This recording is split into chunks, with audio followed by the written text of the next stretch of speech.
mansions and the quietness and the stillness of your surrounding. You have to solve things. Every turn you take, something new comes out. And I love the feeling of stillness about it, how it's just empty. And then you'll turn a corridor and suddenly be attacked by all these zombies. I played Resident Evil, and I was playing Resident Evil 2, and it just got to a point where I just loved the game so much. I thought, this is just fantastic, you know, that someone has to make this into a movie.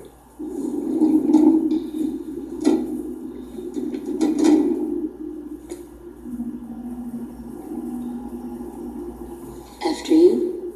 We were thinking about a horror action thriller for quite a long time. And suddenly we realized that that could be the one we really want to do.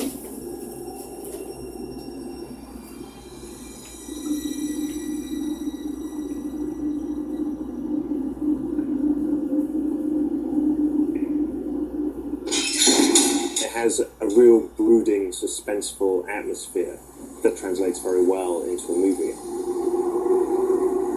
And I feel if I stay true to the game, true enough to please the creators of the game, then I'm going to make a movie that the fans will be happy with as well. 最初から映画チックな、ゲームと言われてたし、できる限り早い時期に映画化してほしいと思ってます。What I like in Resident Evil is the mixture between the horror and the action. The other thing about it is that it has at its centre a true evil, and evil is always very dramatic. Don't play it at home alone at night. And what is the Hive? Show them. The Hive itself is located underground, deep beneath the streets of Raccoon City. A top-secret research facility owned and operated by the Umbrella Corporation. The Hive houses over 500 technicians, scientists, and support staff. They live and work underground. Their research is of the highest importance.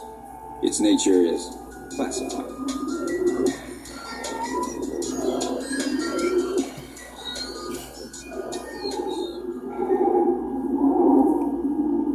Alice pretty much is born for the first time when this movie starts. She loses her memory and wakes up, doesn't know who she is or where she is, and literally gets swept up in all this chaos and doesn't understand what's going on. What you see at the start, it's like her birth, you know, because she's completely fresh to the world. Although she's fully grown, she's naked and she has no idea who she is.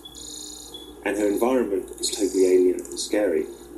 And slowly throughout the movie, she's pretty much on a quest to understand who she is and who she was and whether that person is someone she wants to be.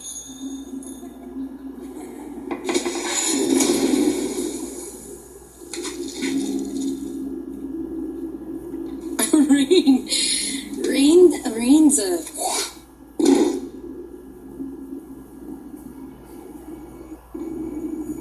What I like about her is she's just, you know, a go-getter. Kind of like, I don't care. I don't really care about anything but what I have to do. I'm on it.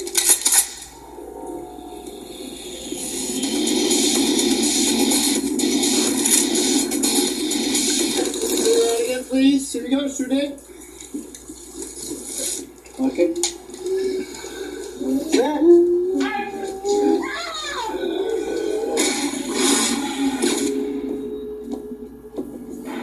He doesn't really come into full focus until...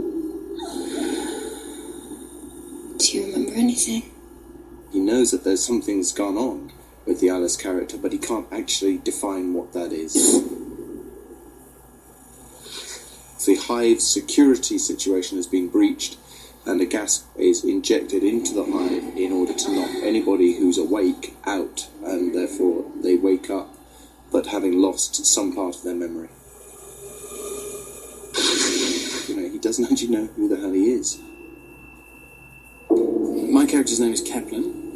He is a member of a crack commando team who are sent into this underground hive to shut down the Red Queen, this supercomputer that operates the hive that has gone haywire. He has to make the choice to be courageous or whatever, or just find it within himself to carry on with the mission.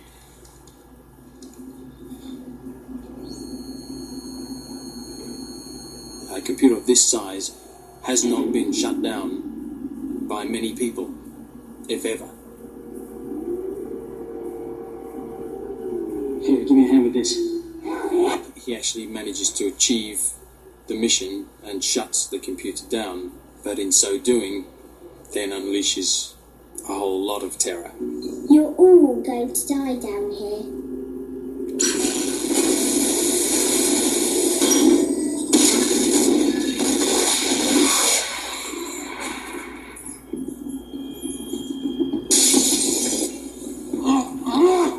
I'm one of the unknown elements in the script. What are you doing? I'm a cop! I'm not getting a match. Who are you? Well-trained, hardened soldiers are uncomfortable with my presence because I don't match up with who I say I am. Well, I play one. Who's the commando leader? We've come out to the hive on the fact that the Red Queen has gone homicidal. We have disabled her temporarily. If you were killed or incapacitated, then the computer could apply its own defense. But we're not aware of what the T-virus does. The original intention of the T-virus was to combat insufficient cellular growth. When a human being dies, energy is left within the body, electric energy, hence our hair still grows, our nails still grow. What the research was trying to do was to take this energy and use it to extend life. One of the consequences of it, though, is that it brings the dead back to life.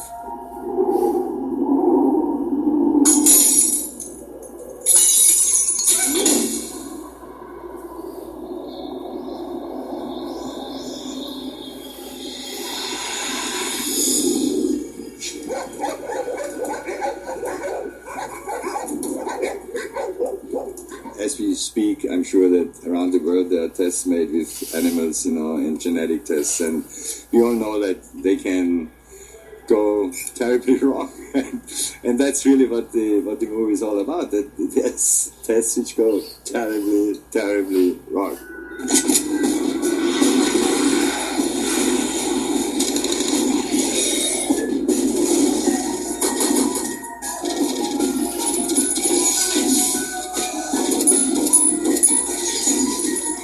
Started shooting, we sent them for very intensive training sessions, which was led by an ex-Navy SEAL, and he basically kicked their asses. We started out with the actors doing commando training, which is in a military form of training, how to take over a building. We also taught them climbing, because throughout the movie they have to climb excess tunnels. We did also martial arts with the actors, variation from Taekwondo and American Karate. I call it Hell Week. We gave them a Hell Week. James tried to avoid teaching us the real moves, even the stunt moves that he was teaching us on, how to, crack bone. What's important is you get this. Okay. And then crack all these shooting guns. They shoot at you.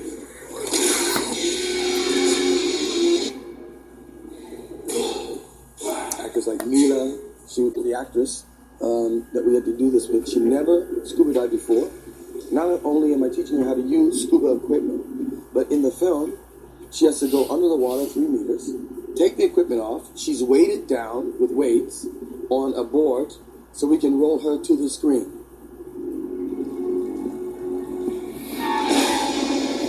We have really a lot of great stunts in this film. We have explosions in this film. We have a lot of shooting people up, so there's a lot of squibbing. We have a lot of ratchet systems, falls, climbing, a lot of fighting, you name it. A lot of the actors doing a lot of their own things. We do have doubles for them, but a lot of the things the actors do themselves, I must honestly say. We have one stunt guy who burned 20 times for a shot. In America, the stunt guys burn 4 times, and they'll say, okay, look, talk to our agent, But the German stunt guy, he burned 20 times for a stunt. Eric, who's the main actor who plays Matt in the film, burned in this film. He didn't pretend like he was burning. We burned his leg in the film. We lit him up, burned his leg, and that's extensive for an actor to do. As well as the director of photography. We burned him too in this film. The producer, Jeremy Bold, who came off the producer thing, came down, became a zombie. No joke. Oh, I'm going to look really scary. He was squibbed, so he was shot. He had to fall Very, down. very much. And then he did a ratchet system, so he also did a stunt in this film. So,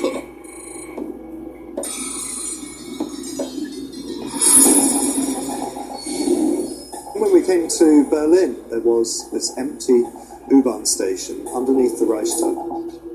As soon as we walked in and saw the space, it was just, I think, the best location anybody had ever seen. We were walking around it, we thought, oh, this is great. We were running around, really excited at all the space, thinking, well, we could do actually a lot of the movie in here.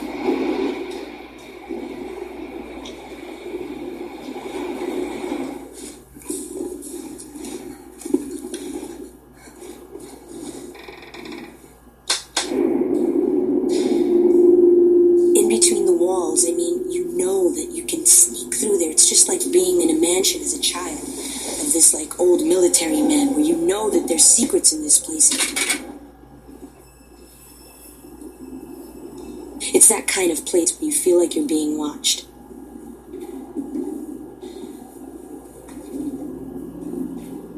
I mean, my God, just a piece of history brought to life, like the architecture in the film.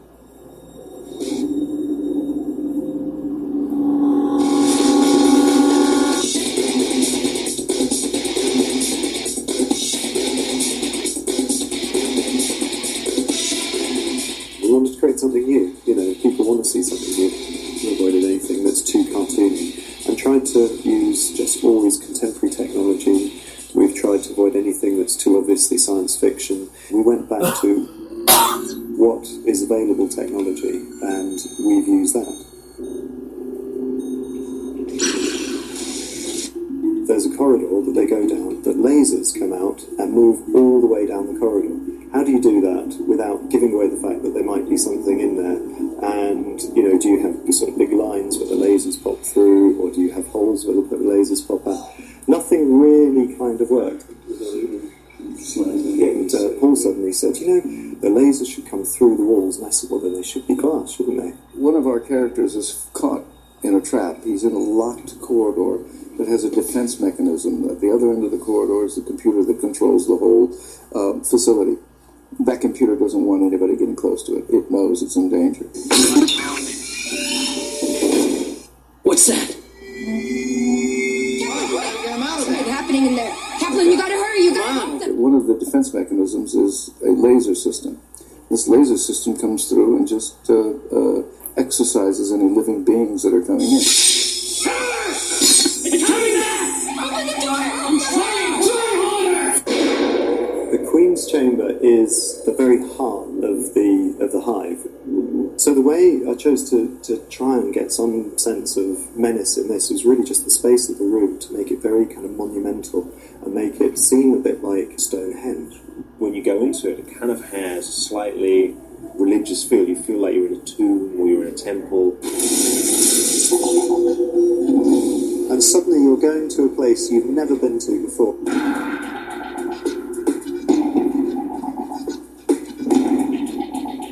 I wanted them to look like architecture, like kind of broken high-rise buildings of some sort. So that's really where the inspiration came from.